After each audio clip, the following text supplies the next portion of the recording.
Okay, so this is what it looks like for Joanne when she's unable to get access to her carers because they're not being paid in an appropriate manner, time frame by plan managers. She gets left in bed all day. NDIS have taken the funding away from me. NDIS are not allowing Joanne to self-manage. And I used to pay the carers every week on the spot for 20 years.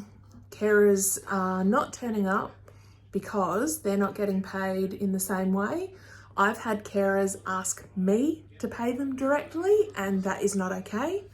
And Jo is in quite a lot of pain today because she can't move. She can't readjust. She keeps spasming, and It's 1:20 p.m. and I've been left here and left here without any movement at all, and without carers. Either they haven't been paying what I'm turning up, or can't afford them, and the 3 haven't turned up today. Still waiting on any emergency carer to turn up but can move me. Liam, say your piece. It's not good enough, and she has, and it's abuse on the biggest level of it, and this is just not good enough. I mean, disability is a disability, and when Jo can't get out of bed because people don't turn up or they make excuses and payments aren't made, and she has to get carers that knows the job. She can't just get anybody, and it's not good enough. My condition is too severe to just have anyone random off the street. Yeah. These 2 girls are here, but until Leanne got here, we couldn't get me up. You need people that are expert in my condition. Leanne's been working for me for 9 years. 11 years, sorry. That's why she knows how to get me up. But you can't, and even then, only just man to get me up. But we need more than just the 2 of us to get Jo out of bed. We're still waiting on somebody else to turn up because of Jo's high complex needs.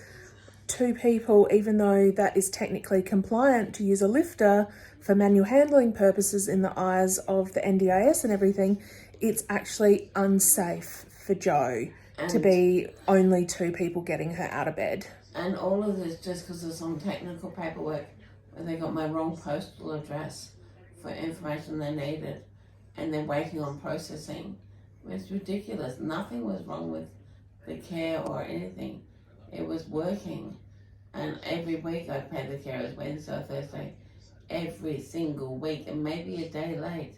But this is unfair to ask carers to work for free and not pay them, and then say there's no money there because we didn't pay you. NDS have no responsibility.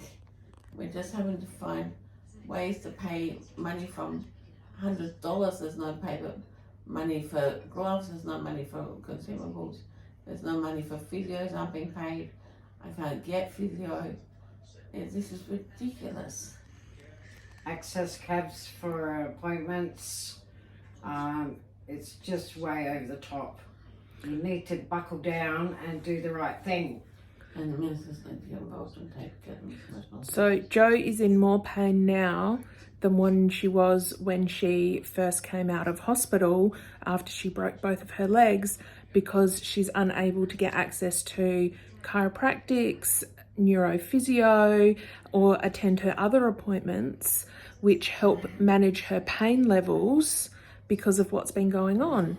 All of her therapies are now agency managed, and there is a very small percentage of therapies that are NDIS registered, meaning that Jo's therapies that she's had for years, who have worked with her throughout her entire condition and deterioration, are now all of a sudden no longer able to work with her.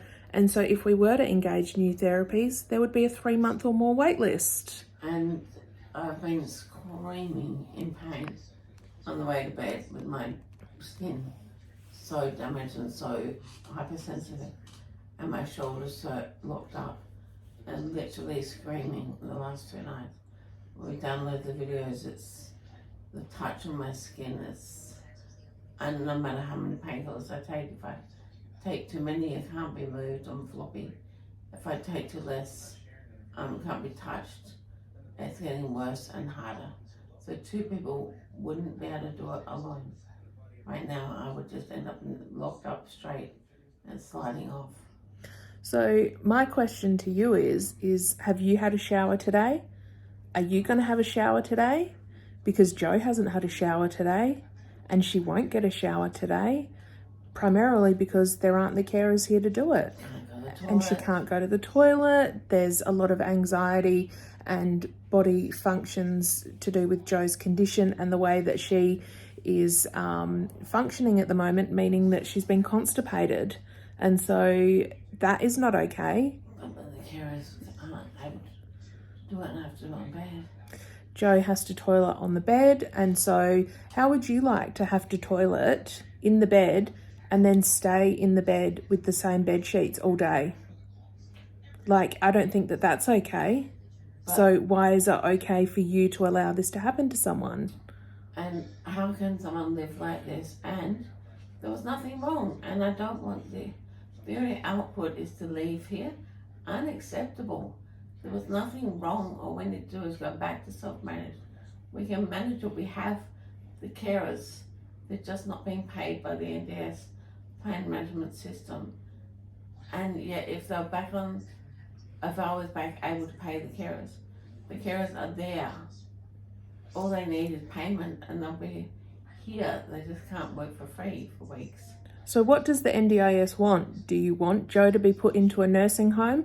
Because if I tell you the truth, that's the worst place for her.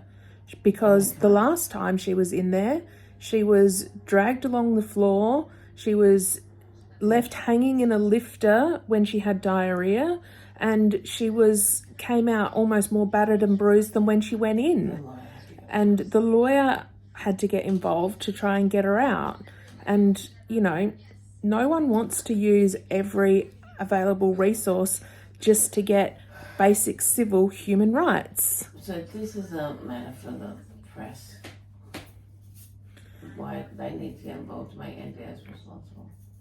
NDIS won't respond to any of our emails or phone calls. They just say, oh, we'll get somebody to call you back.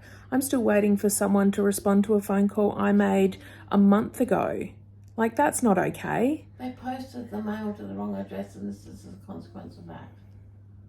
They're just not listening. And the people that we are talking to who actually are listening, Aren't high enough. they're not high enough within the NDIS system to be able to make decisions. And they go, oh, I'm going to have to escalate that, or I can't make a decision on that, or that's not for me to comment on. And we're not getting any answers. We're not getting any feedback. We're not getting anyone speaking to us who can say yes or no, or do this so that I can say yes. We're not getting any of that. We're just being left hung out to dry, and Jo is being left in bed. It hurts to make my eyeballs. I couldn't even sit Jo up today because she's in so much pain. She didn't want to move when I was feeding her lunch. If I wasn't here today, Jo would have gone without lunch. She wouldn't have had water. She wouldn't have had painkillers. And because when I got here today, there was nobody else here. Everyone else had left. And that's not okay for someone in Jo's condition to be left alone. She's funded 1-to-1 24/7, which isn't enough at the moment with the current plan. I wasn't funded that. That's only with this temporary plan because of the error of the mail. Yeah. I was funded 3-to-1, 4-to-1 transfer, and then 3-to-1 the rest. And then this error of the mail went out, and they haven't rectified their admin problems. They've made it my consequence while they look at their problem, and I'm the one in shit. Leanne's walked in after how many months of seeing me? How was the last time you saw me like this, Leanne? A while ago, at least a year ago. I haven't seen Jo stay in bed all day since 2021 or 2020.